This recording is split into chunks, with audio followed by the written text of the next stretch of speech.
Melanated glow, what you don't know, for the culture, for the people. Hey, let's go. Hey, everybody. So today we're going to talk about relationships. More importantly, failed relationships. More importantly, our contribution and our existence and the foundation of that relationship, whether it's successful or whether it fails. Because for some reason, as a people, we want to blame the other person for whatever happened. We want to blame the other person for our breakups or whatever the case may be.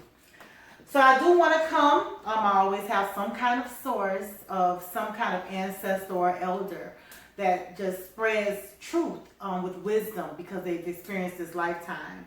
And today I want to give homage to the ancestor, Dr. Llaila Afrika, who's done a lot for our people. He sacrificed a lot for our people, and he has this book, African Holistic Health. And so it talks about us being one, mind, body, and spirit. So I'm going to read a couple of things out of here, and then I want to just elaborate on a couple of things. When he talks about, if you have the book, I'm on page 351. It's about holistic female-male relationships. I know this is not the easiest read, so people get it in digestible chunks. You might even have the book and just didn't get to this part yet. It's a lot of great things in here, so don't feel like you have to read it from the front to the back, which is how I read books, but you might just need to jump to whatever you need for that moment. Some interesting stuff about marijuana. So those that smoke, and you have a book, you might want to read that chapter. Jump to that. But the female-male relationship is microcosmic of the culture. You know, Marimba Ani says that our culture is our immune system. And that is so major because that's how we survive. So talking about the male-female relationship is the microcosmic of the culture is just huge in itself, being that is the immune system, right? Keep us going, keep us purifying out those toxins and things like that. The relationship serves Maya and transmits and translates culture. Black female-male relationships is the smallest functional unit of the culture. Okay, so I'm going to stop there for a second. Maya, balance. As it is all about balance. Everything is about balance. Everything that exists is in balance. As much as we want to talk about it, one of the things that gives me so much hope is as much evil as you see exists, that means that there's goodness to balance that. Whatever bad happens, you're going to get balance. So that's where the good is coming. There's always balance in all different kinds of ways. I just had a conversation with a brother, and he was saying, oh, but your balance, when you get older, your balance is not like it used to. I tipped over a little bit. And I had to remind the elder, balance is not always physical for physical. When you are that along in your life, your balance, you're talking about physical to physical, but what about the mental? What about the wisdom that you accumulate over the time? Isn't that a balance? The mental and the spiritual to the physical? Because you look at things a little different. Children have balance. Physically they have more balance than they do mental because they haven't been here long enough to strengthen the mind. But they're spiritual and they're physical. Isn't that a balance? So that it's always some type of balance, depending on how you look at it. All right. The male-female serves Mayat, and Mayat serves the culture. The culture nurtures and is nurturing to the relationship. The relationship is the seed that the culture grows from. All right, so I do want to jump to my notes. In African culture, the person's behavior that follows God's Maya principles were called a god or goddess. Not to be confused with the supreme God or the all, but a part of that. When you actually follow the Maya principles and you display it inside of your life. In an African-centered relationship, each person was viewed as a sacred presence of God. And individuals serve God by serving their mates. So now I want to jump to page 353. And I'm on the second full paragraph. And I want to jump down to, if an argument would arise, it was resolved by one asking themselves, how is what I am saying benefiting me? How is my mate listening to me benefiting them? And how is this argument benefiting God and serving my eye? Who is right and who is wrong was not the standard for resolving arguments. Arguments were resolved according to how they benefit Mayat, the culture, God, and the ancestors. Finding out who is right or wrong in an argument, or who is the victor and which person is wrong or the victim, does not serve Mayat. Being right must serve and benefit of the person who is wrong and benefit the village, ancestors, Mayat, and God. Right is judged by correctness, justice, harmony, balance, reciprocity, truth, propriety, and order, which is Mayat. So I know that sounds like successful relationships, right? And I said in the beginning, this is about unsuccessful relationships. But just to give a foundation of what are relationships.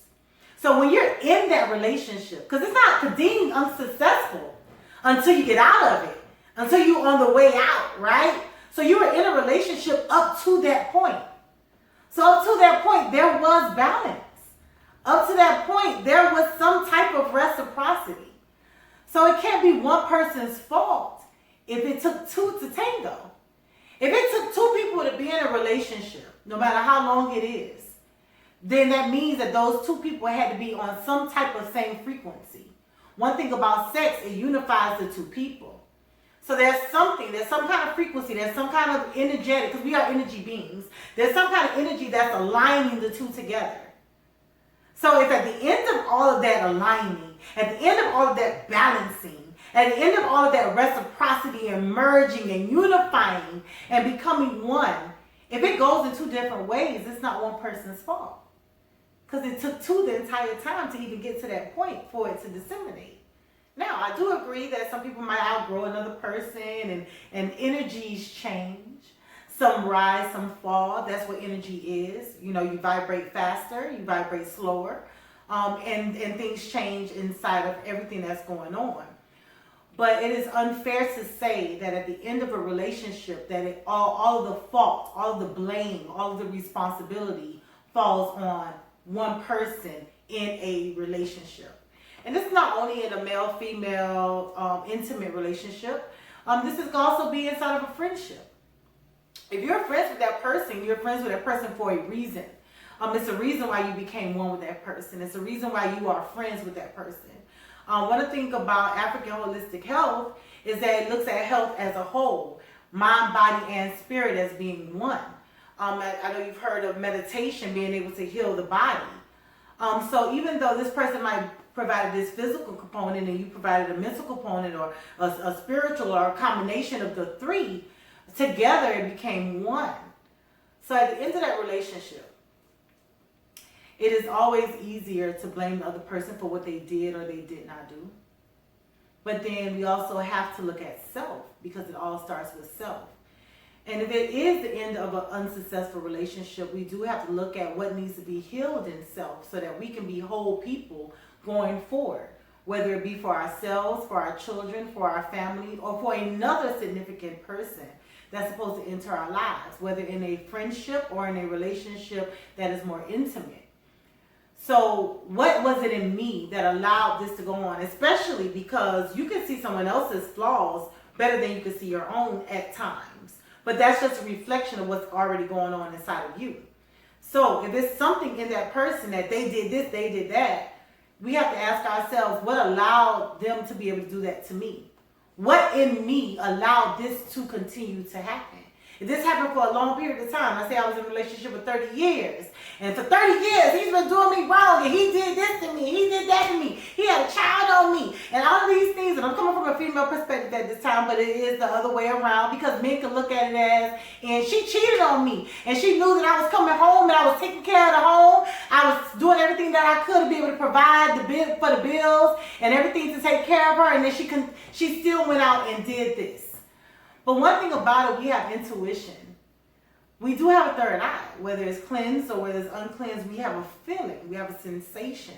We're in a relationship with this person, so we know that person, right?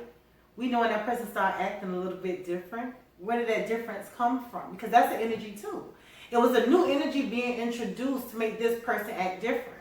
Whether it be they opened a book, whether it be they got a new friend and that's a new energy, whether they are doing things that are involving them to be able to be unloyal to the relationship, regardless of what.